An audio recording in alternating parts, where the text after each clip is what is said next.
The Institute for Theological Partnerships, of which I'm very privileged to be director, was set up in 2009 by the Vice-Chancellor, Professor Joy Carter, to be the outward-facing aspect of theology at the university here. It's underpinned, because I'm the director, by liberation and feminist theologies. So all the projects that we do have that underpinning, have that ideology behind them. We have a number of partnerships around the world, and I think we're very, very lucky, actually, at this university to have such an institute.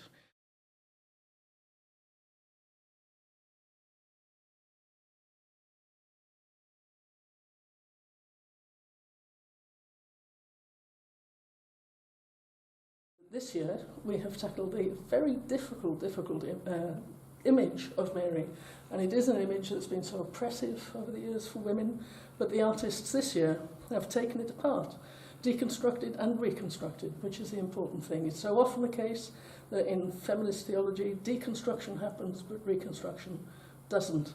So I'm delighted that this exhibition does both of those things. I think there's going to be really good feedback. And this is good, because this starts a conversation. And I look forward to carrying that conversation on into the future in many, many more exhibitions that deal with, tackle, deconstruct, reconstruct some of the harder and most difficult images in theology.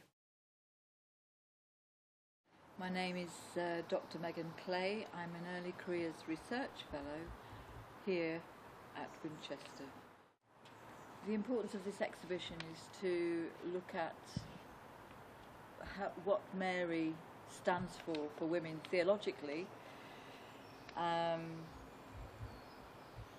and how she has been a model for women within the Catholic tradition as the doorway to God, and she is an important figure to many women within the church, within the Orthodox tradition and within the Catholic tradition.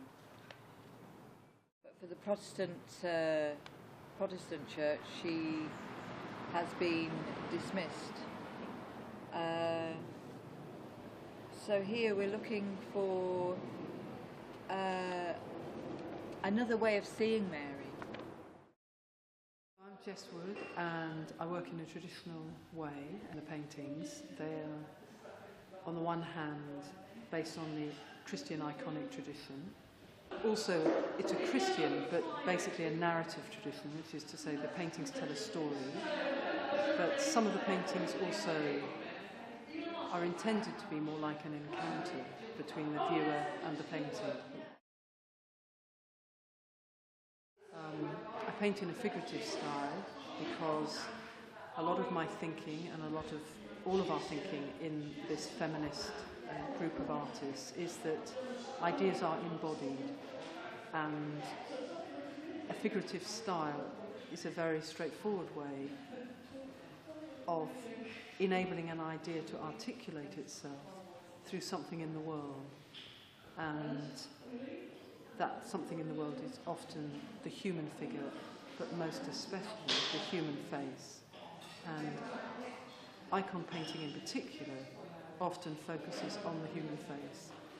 And if we think of Genesis, where the human is made in the image of God, where that is most apparent is in the eyes and in the gaze of the eyes. So that when you look at an icon, or you look at an iconic painting, you are encountering the presence, as it were, of another human, and often within the icon tradition, a sanctified human. But because I'm Jewish, ideas like the sanctification of a human are quite controversial. I painted Mary, who is sanctified, but I've also painted Miriam, who is a prophet. And a prophet is not a saint. That is a completely different role. A prophet is the voice of God, not the vision of God. So, in my Miriam paintings, I've tried to convey human aspiration as opposed to divinization.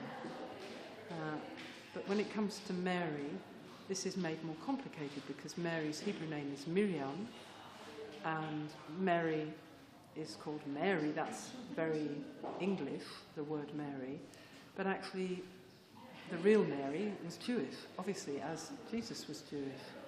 And so there's a lot of rooting and lineage in the images of Mary as a Jew. And in my Winchester painting, I've called it Mary the Jew, and I've given it the date in Winchester when Jews were expelled from Winchester, because I'm partly trying to say, here is your Mary, who you love and you're devoted to, but if Mary had been born in Winchester in the medieval period, you would have expelled her from your city. And she wears, in the picture, she wears, Winchester Christians didn't make Jews wear the Star of David as the Nazis did. They made them wear the 2 tablets of Moses. And I measured them exactly as 6 inches by 3 inches, which is the piece of felt that Jews had to wear. So I've measured that in the painting exactly at that size. I'm trying to make what is natural, nature, reveal something that is spiritual, the transcendent. And so I see my journey as very much, I'm an artist, but I'm also a religious artist, and I am making sacred art.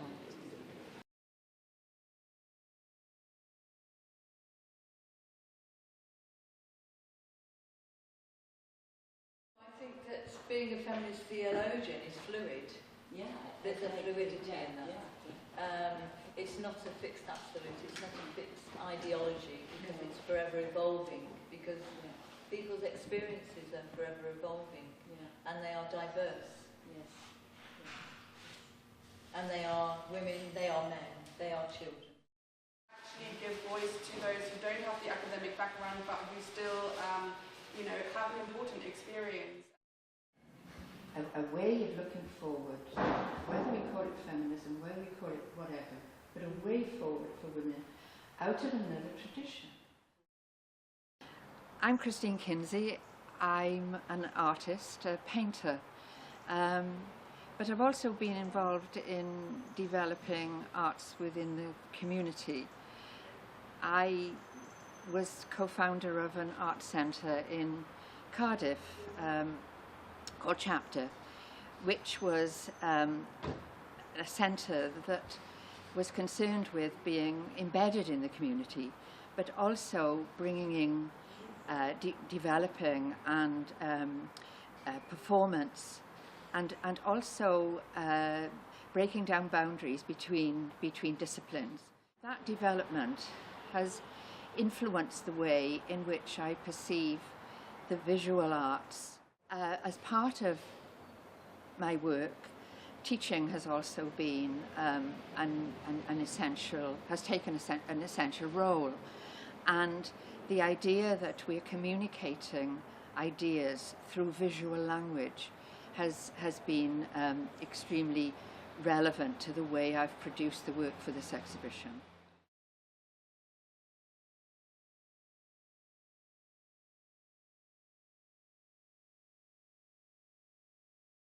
I initiated and developed and taught on a course, a creative development course, just north of Siena, and was working on the course for 8 years. Each year I would go down into Siena to go to the Pinateca, and I became fascinated by the composition and the characters that were featured in paintings of the Annunciation. There were 2 aspects of paintings of the Annunciation that I became very interested in.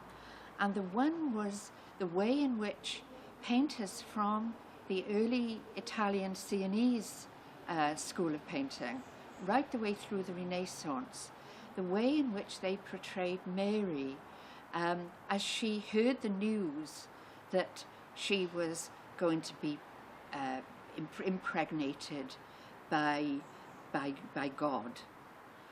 The compositions were often were similar, the angel on the left and Mary on the right. There were very, very few paintings, it seemed to me, where Mary was actually protesting against this violation, as I see it, of her person. There was sometimes a picture of God as a man with a long white beard floating above her on a cloud, pointing down towards her, and she seemed to be submissive and accept that news without a kind of response. So I began to look for paintings by artists who'd seen that in a different way and who were actually painting her rejecting the idea.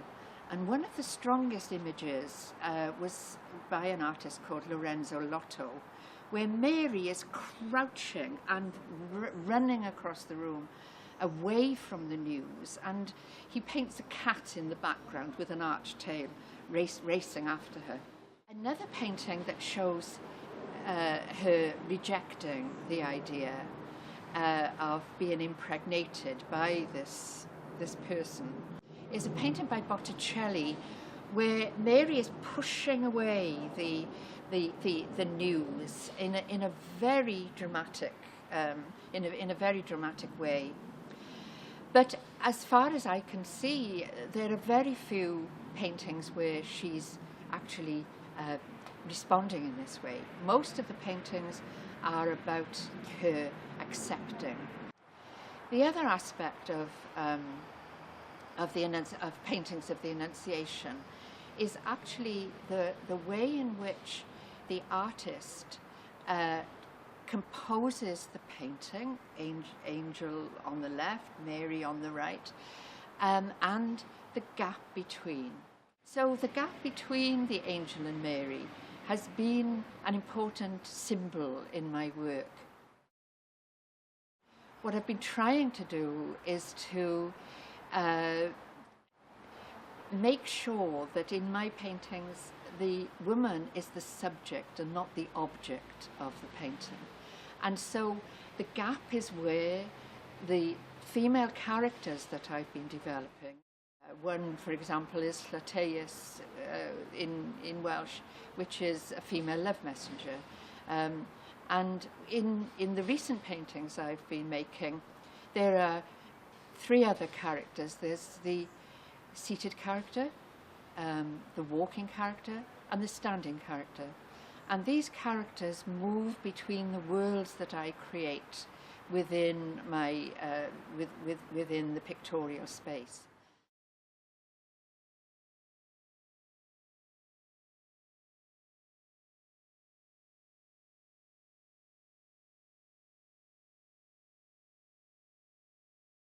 I'm RKP, I'm a genderqueer artist. I currently live in Winchester, but I'm from Cambridge. I did my first year at Cambridge School of Art, but did my second and third year at Somerset College of Arts and Technology.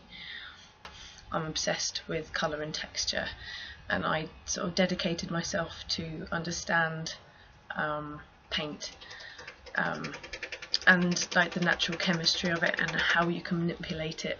At university I never got into painting, made very sculptural work, very conceptual work in my last year. So in my painting now I don't really take on a very traditional approach. I don't use palette knives or paintbrushes opposed to traditional painters. And so I wanted to understand the medium more than its application, so that's why I drip it down the canvas. I let it be itself, and to create its own natural form I have a habit of mixing chemicals in with my special paint blends, which are non-traditional paint blends. I use acrylics and oils, but I mix them with emulsions and high pigments, and I use heat guns to manipulate the paint. Heat does things, especially when there's bleach involved, makes colours brighter or dull them down, and it will cook them on the canvas and create a different texture. Using this sort of alchemy kind of approach, I aim to sort of question the traditions of painting, and by process I sort of challenge what it means to paint in the abstract form. In this exhibition I have produced 2 pieces. I've also collaborated with another artist, Jana Faye-Yakimet. My paintings in general, I've broken down Mary. I've simply looked at her colours. In Mother of Broken Bread, I looked at her traditional colours, which are usually blues, greens. Mary, traditionally, for me personally, whenever I think of her, I go back to the nativity plays, and Mary was always dressed in blue. The process of the first painting inspired this second painting. Mary is represented as the circle, which is the number 0, the eternity of creation. The painting portrays a more modern feminist view of Mary, represented in sort of her colours, which are white and red, representing her purity, and red as a symbol of power. In these 2 paintings, I've tried to bring about a new way of seeing Mary in a more abstract, simplified, less religious, more approachable way.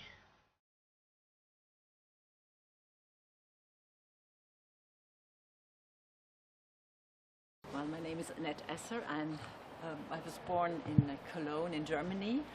I'm coming from a Catholic family, and I would better say a Catholic artist family. I studied art and I studied Catholic and Protestant religion in Germany and also in America.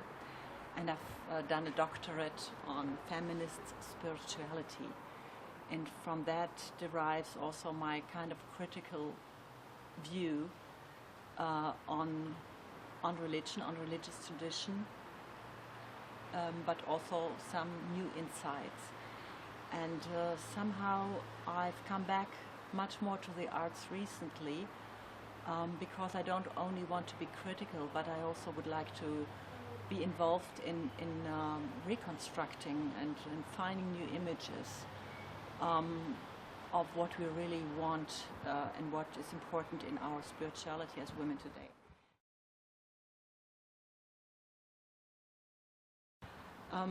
So this exhibition is about Mary, and I was thinking about Mary in terms of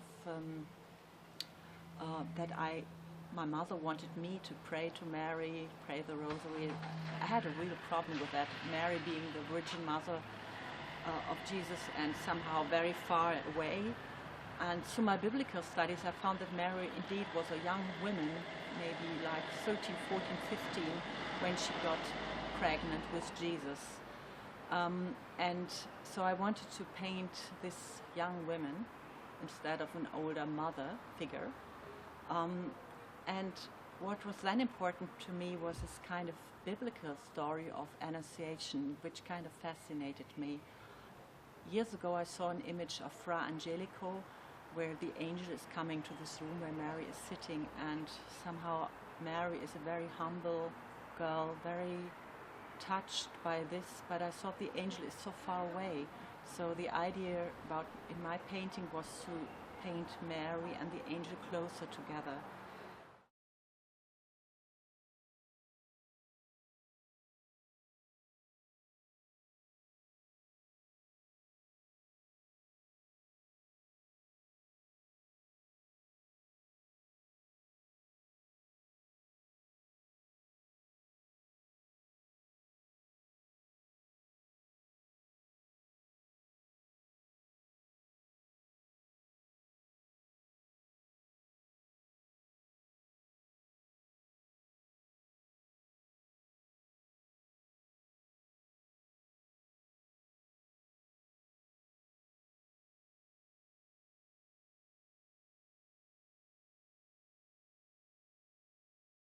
And my art was inspired by my own experience and feminist theologies that I had read.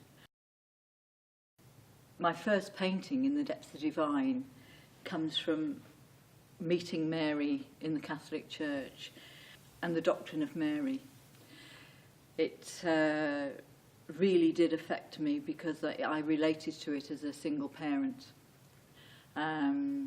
Although it was very alien, I felt an affinity with Mary as a mother, and at last found value in my own motherhood. My second painting I revisited In the Depths of the Divine, but in this painting I realised that this was my incarnation, so I have a flame under her skirt. First I looked at the pregnancy of Mary as a young woman, and then she's pregnant. Did she ask to be pregnant? Was that her choice? So this is the narrative of Mary. And then I have the older Mary, the crone.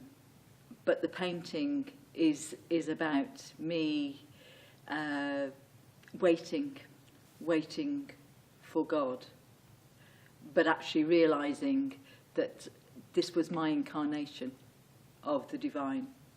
This was God in me. This is where I found God in me.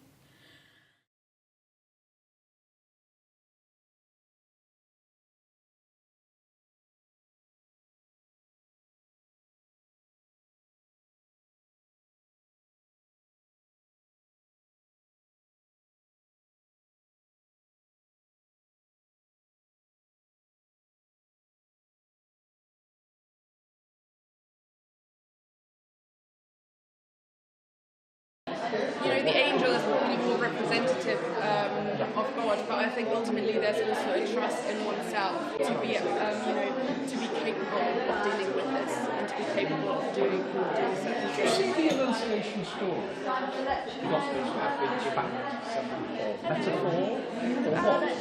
No, I think there's very little value in the literal reading of any scripture. I think that's where where religion becomes a very dangerous tool that ends in violence, because my literal reading then becomes the only truth. And I don't think that's very resourceful. What you do in theology most of the time is actually finding the different truths and appreciating that there's a multitude of opportunity to interpret things, and that there is not one truth really. What's the central message of the Annunciation story for you? I would say that it's there is a strength in what we seem to see as a weakness.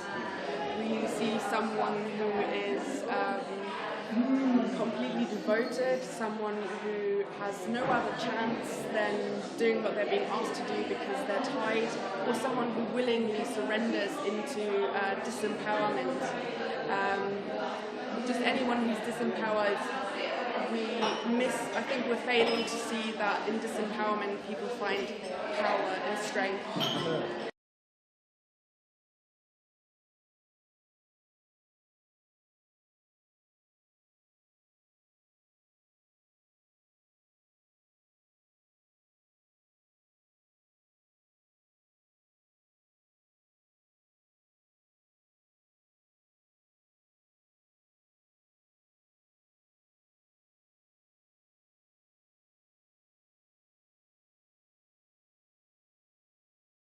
Ladies and gentlemen, on behalf of the Vice-Chancellor and indeed the whole University, welcome to the Feminist Images of Mary Miriam. It's the brainchild of the Feminist Theology and Art Forum of the Institute for Theological Partnerships. That forum was set up last year and launched with the Female Images of Christ Christa exhibition, which many of you will have been at, which was absolutely fantastic and which attracted considerable international interest. It's already travelled to the Netherlands and there are plans afoot to exhibit it in the USA and Austria. And now we have this wonderful exhibition. Of course, there has been feminist art for many years, but this is the first time that feminist theologians have produced feminist art. The artists in this exhibition began their journey here by reading feminist work, reflecting on the role of Mary, Miriam, in the lives of women, and producing their art from that standpoint. This is unusual, as even as those attempting to create something new usually start with the tradition and the literature of the tradition and work their way through it. These artists start somewhere else. They understand their remit as producing visual expressions of new ways of being and new ways of knowing. And I was reflecting as I drove here this evening how sometimes words just fail you and only art can speak. I felt as I walked around this exhibition that many of these images speak and offer reflection on violence, on oppression, on silence, on death, and on hope and defiance. The artists exhibiting this year in this exhibition are from various parts of the world, from Germany, from Spain, Finland, England, and they come from all kinds of different traditions, from Judaism, from Christianity, all different types of Christianity. Some are influenced by Gnosticism, and others just simply curious about how religious belief and theology develops. So thanks to the wonderful Professor Lisa Iserwood for being the brainchild behind all this, to Megan Clay for doing all the organising and some of the painting, absolutely wonderful, to all the artists. The University of Winchester is immensely proud to host this exhibition of talented artists and just stunning theologians. Welcome.